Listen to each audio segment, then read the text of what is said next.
Le 2 juin 1962, à Santiago du Chili, deux équipes entrent sur un terrain. Ce qui se passe ensuite reste encore aujourd'hui le moment le plus chaotique d'eux. On l'appelle la bataille de Santiago, et ce n'est pas une métaphore. La FIFA elle-même a fini par admettre qu'elle n'aurait jamais dû laisser ce match se jouer. Tout commence bien avant le coup d'envoi. Des journalistes italiens avaient publié des articles moquant Santiago, le Chili et ses habitants. Les Chiliens n'ont pas oublié. Le coup d'envoi est à peine sifflé que ça dégénère. Moins de 12 secondes après le début, un joueur italien frappe un Chilien. 12 secondes. L'arbitre anglais Ken Aston tente de reprendre le contrôle, mais personne ne l'écoute. Il expulse Giorgio Ferini après 8 minutes.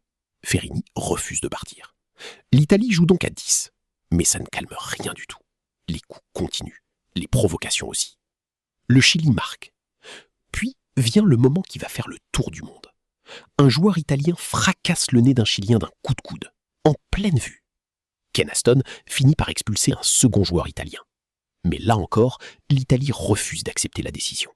C'est le chaos total.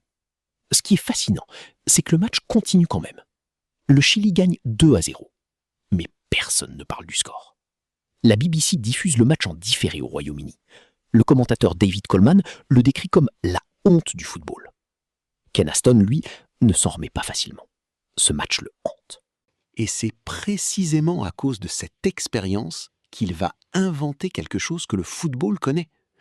En conduisant après le match, Ashton s'arrête à un feu rouge. Jaune, rouge. L'idée lui vient là, dans sa voiture. Les cartons sont officiellement adoptés lors de la Coupe du Monde 1970 au Mexique.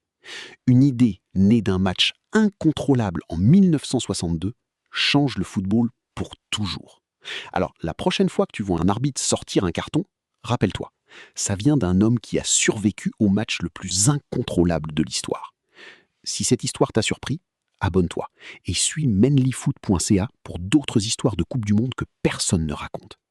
La prochaine va te surprendre encore plus.